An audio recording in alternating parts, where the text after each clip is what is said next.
Olá, meus amigos e minhas amigas. Mais uma vez as conversas de Moscou com Pyongyang chamam a atenção. Dessa vez foi a visita do chefe da inteligência externa russa, Sergei Naryshkin, à Coreia do Norte. Essa visita, que ocorreu entre os dias 25 e 27 de março, foi confirmada pelo próprio Serviço de Inteligência da Rússia, o SVR. A cobertura inicial veio por intermédio da mídia estatal norte-coreana, a KCNA, destacando a natureza importante do encontro. Durante a estadia de Pyongyang, Naryshkin teve um encontro com o ministro da Segurança do Estado norte-coreano, Ri Chang-dai. O propósito central das discussões, conforme relatado pela SVR, focou em questões atuais do desenvolvimento da situação internacional, a garantia da segurança regional e, de modo particularmente enfatizado, o aprofundamento da cooperação russo-norte-coreana. Esse último ponto acaba se destacando especialmente frente às tentativas de aumentar a pressão por parte das forças externas. A KCNA ressaltou que os diálogos abordaram também a necessidade de fortalecer a cooperação para enfrentar os movimentos crescentes de espionagem e conspiração por forças hostis.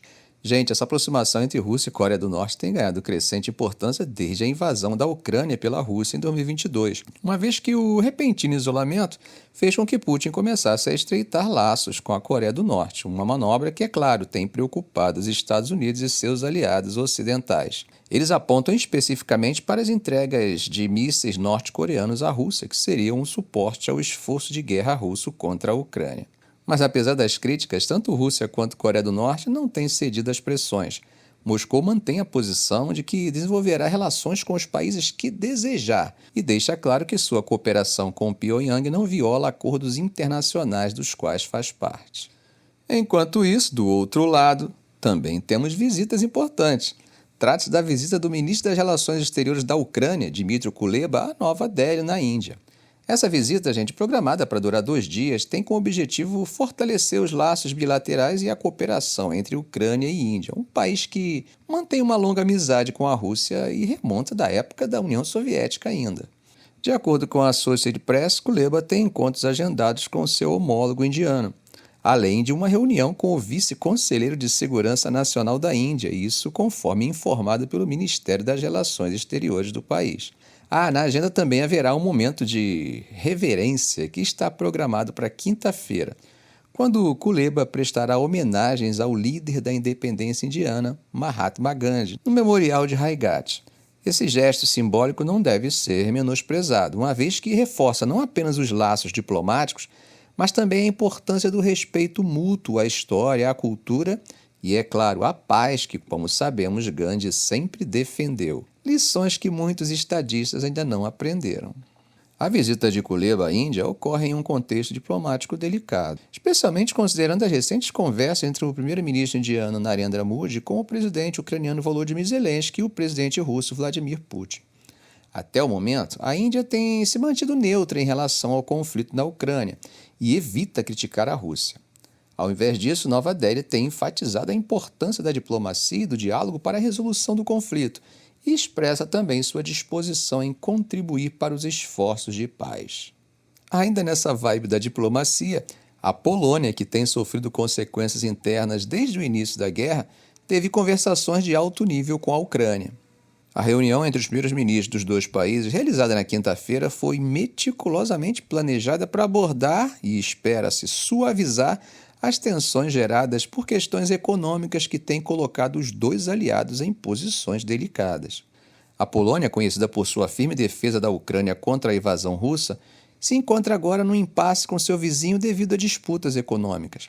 As importações de produtos agrícolas ucranianos, segundo os agricultores poloneses, têm afetado negativamente os preços dos produtos locais, o que acaba gerando descontentamento e bloqueios nas fronteiras.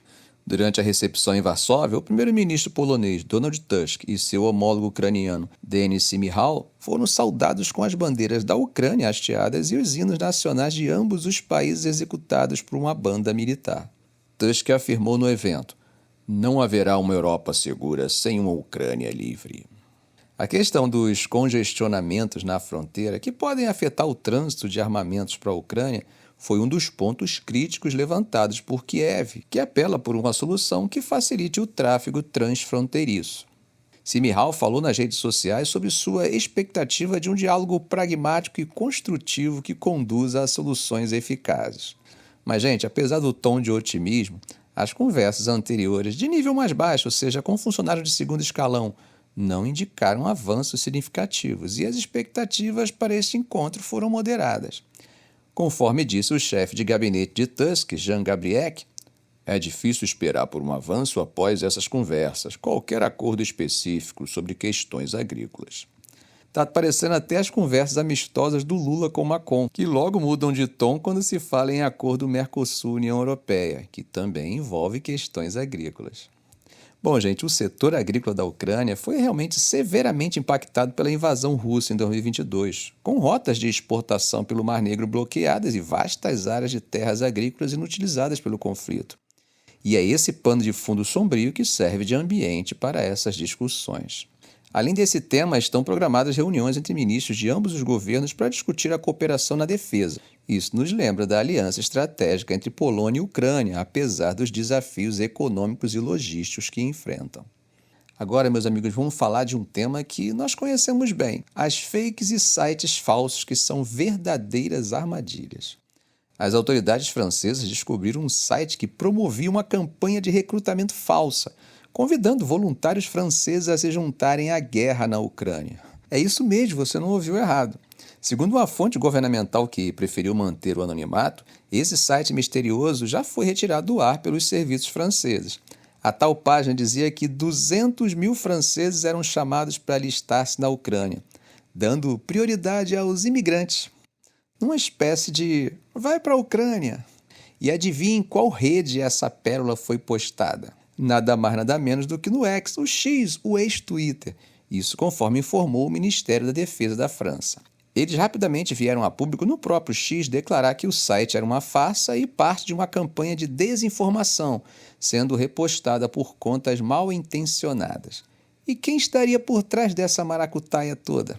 Bem, segundo uma fonte governamental que falou sobre condição de anonimato, o site tinha todas as características de um esforço russo ou pró-Rússia, como parte de uma campanha de desinformação, alegando que o exército francês estava se preparando para enviar tropas para a Ucrânia. Para dar mais veracidade ainda a essa história, foram divulgadas imagens de comboios do exército francês apresentadas de forma errônea, como se estivessem a caminho da fronteira ucraniana.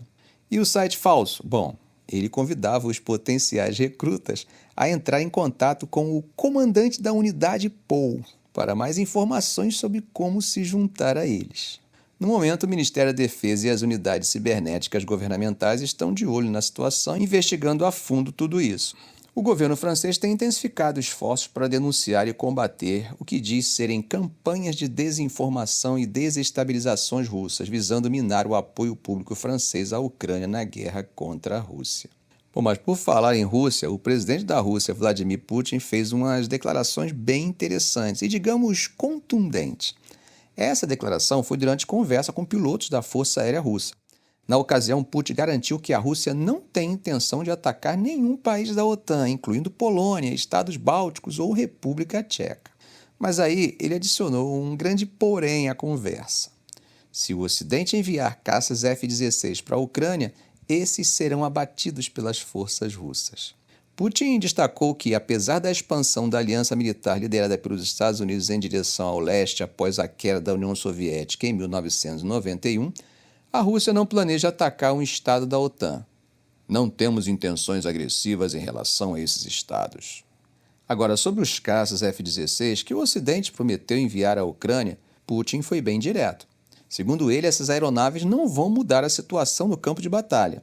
Ele até prometeu que a Rússia destruiria esses caças da mesma forma que destrói tanques, veículos blindados e outros equipamentos ocidentais enviados para a Ucrânia. Mas tem uma situação que ele coloca que pode trazer alguma preocupação adicional. Putin levantou a questão de que os F-16 podem carregar armas nucleares e destacou que, se forem utilizados a partir de bases aéreas em países terceiros, eles se tornarão alvos legítimos para a Rússia, não importa onde estejam localizados. Essas declarações de Putin surgiram logo após o ministro das Relações Exteriores da Ucrânia, Dmytro Kuleba, mencionar que espera a chegada desses aviões nos próximos meses. Como vocês sabem, países como Bélgica, Dinamarca, Noruega e Holanda prometeram doar F-16 e uma coalizão de nações se comprometeu a ajudar no treinamento dos pilotos ucranianos para usar esses caças. Bom, gente, atravessando o Mediterrâneo, vamos falar sobre outra região de grande tensão geopolítica, o Oriente Médio. A Casa Branca está em um esforço diplomático para reorganizar uma visita de uma delegação israelense a Washington. Como falamos no vídeo de ontem, essa visita tinha sido cancelada abruptamente pelo próprio Benjamin Netanyahu, o primeiro-ministro de Israel, isso após uma decisão dos Estados Unidos de não vetar uma resolução do Conselho de Segurança das Nações Unidas que ia contra os interesses do governo de Israel. Essa resolução pedia por um cessar-fogo imediato na região de Gaza. Karine Jean-Pierre, secretária de imprensa da Casa Branca, confirmou que houve essa mudança de postura por parte de Netanyahu e que agora estão trabalhando juntos para encontrar uma nova data que se adeque a ambos os lados. Como venho comentando com vocês, a situação interna para Netanyahu não está nada fácil. Ele tem recebido críticas severas dentro de Israel pela maneira como tem gerenciado as relações com os Estados Unidos, que é o principal aliado militar e diplomático do país. Isso tudo veio à tona depois da votação no Conselho de Segurança das Nações Unidas, e o gesto de cancelamento unilateral pareceu um gesto nada cordial. Essa visita cancelada incluiria discussões sobre operações militares israelenses planejadas contra a cidade de Rafah, no sul de Gaza, algo que os Estados Unidos se opõem. Além disso, temos um cenário ainda mais preocupante em Gaza. A ONU relatou que a fome está cada vez mais próxima de se tornar uma realidade no norte de Gaza. O sistema de saúde do território está colapsando devido a hostilidades contínuas e a restrições de acesso. E o mais criticado em tudo isso é que, mesmo com a aprovação de uma resolução do Conselho de Segurança das Nações Unidas exigindo um cessar-fogo imediato e a liberação de reféns mantidos por militantes, os bombardeios e os combates continuam em Gaza. Especialmente preocupante é a situação em torno dos hospitais da região, onde há temores pelos pacientes, a equipe médica e as pessoas deslocadas dentro desses estabelecimentos. O exército de Israel acusou novamente os combatentes do Hamas de se esconderem em instalações médicas e usarem civis como escudos. Por exemplo, de acordo com relatos da Sociedade da Cruz Vermelha da Palestina, o hospital Al-Amal, em Khan Yunis, perto de Rafah, teve que suspender suas atividades após a evacuação de civis. E nas primeiras horas de hoje, o exército israelense relatou que militantes estavam atirando em tropas de dentro e fora do departamento de emergência do hospital Al-Shifa, na cidade de Gaza. As tropas israelenses começaram a invadir Al-Shifa no início da semana passada e, na noite de quarta-feira, realizaram um ataque aéreo no departamento de emergência, segundo eles, evitando danos a civis, pacientes e equipes médicas. Essa alegação sobre evitar danos a civis, pacientes e equipes médicas, no entanto, não pôde ser verificada de forma independente. Com a situação se agravando, gente, a ONU relatou trocas intensas de fogo entre o exército israelense e os palestinos armados. Segundo o Ministério da Saúde de Gaza, o exército de Israel confinou o pessoal médico e os pacientes em um único prédio, não permitindo que eles saíssem. Já por outro lado, o exército israelense afirmou que evacuou civis, pacientes e funcionários para instalações médicas alternativas que estabeleceu. Tanques e veículos blindados israelenses também se acumularam ao redor do Hospital Nasser, com relatos do Ministério da Saúde de Gaza de disparos na área, embora nenhum ataque tenha sido lançado ainda. A Sociedade da Cruz Vermelha da Palestina alertou que milhares de pessoas estão presas dentro do hospital. Enquanto tudo isso acontece, uma equipe internacional de médicos que visitou o Hospital Al-Aqsa na cidade de Deir al-Balah, no centro de Gaza, relatou cenas terríveis. Segundo eles, um menino morreu devido a uma lesão cerebral causada por um ataque israelense que fraturou seu crânio, enquanto sua prima, ainda bebê, luta pela vida com parte do rosto desfigurado pelo mesmo ataque. A equipe médica relatou também o caso de um menino de 10 anos gritando de dor sem saber que seus pais haviam sido mortos no ataque e não reconhecendo sua irmã ao seu lado, cujo corpo quase inteiro estava coberto por queimaduras. As forças israelenses continuam realizando operações em e ao redor de 2 hospitais em Gaza, enquanto as Nações Unidas e grupos de ajuda expressam alarme pela segurança dos pacientes e trabalhadores médicos, alertando sobre o estado cada vez mais deteriorado do sistema de saúde de Gaza. Batalhas intensas têm ocorrido ao redor do hospital Al-Shifa, o maior da faixa, desde o início de um assalto israelense há 11 dias. O exército israelense afirmou que quase 200 pessoas, que chamou de terror pontinho-pontinho, foram mortas na área e que suas tropas foram alvo de fogo de militantes dentro e fora de um dos prédios do hospital. Essas alegações também não puderam ser verificadas de forma independente. Israel sustenta que o Hamas está utilizando hospitais em Gaza para fins militares, uma alegação que tanto o Hamas quanto os administradores dos hospitais negam. Gente, testemunhas descrevem dias de medo enquanto os combates continuam no complexo Al-Shifa, com vários pacientes morrendo como resultado do assalto.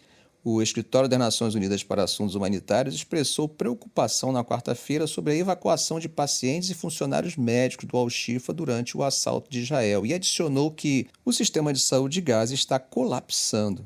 2/3 dos 36 hospitais de Gaza não estão funcionando, segundo a ONU. Israel inicialmente invadiu o hospital Al-Shifa em novembro e lutou para provar sua alegação inicial de que o Hamas mantinha um centro de comando e controle sobre o local. Evidências examinadas pelo The New York Times sugerem que o Hamas tenha usado o hospital para cobertura, armazenado armas dentro dele e mantido um túnel fortificado sobre o complexo. As forças israelenses também continuam operando ao redor do hospital Al-Amal e da cidade de Al-Qarara, na área de Khan Yunis, no sul de Gaza, tendo matado dezenas que afirmou serem terror pontim-pontim. Al-Amal ficou fora de serviço na noite de segunda-feira após as forças israelenses o cercarem no dia anterior e forçarem todos a sair antes de fechar suas entradas com barreiras de terra, isso de acordo com a Sociedade da Cruz Vermelha da Palestina, que administra o hospital. A Federação Internacional das Sociedades da Cruz Vermelha e do Crescente Vermelho disse na terça-feira que os combates em e ao redor de Al-Amal colocaram as vidas de pacientes, civis e funcionários médicos em grave perigo, transformando o hospital em um campo de batalha, quando deveria ser um santuário. Bom, gente, continuo torcendo para que, ao final de tudo isso, todos os que de forma deliberada e irresponsável causaram a morte sistemática de civis inocentes sejam identificados, investigados, julgados e exemplarmente condenados por seus crimes contra as convenções de Genebra e seus protocolos adicionais. Isso porque eu acho que a impunidade acaba contribuindo para a perpetuação dessa prática em outros conflitos que, infelizmente, ainda virão. Ficamos por aqui. Se esse vídeo foi útil para você, faça um comentário, compartilhe em suas redes sociais, dê um like. E se ainda não for inscrito, inscreva-se no canal e ative o sininho. Ok, gente? Um grande abraço do professor Arão Alves.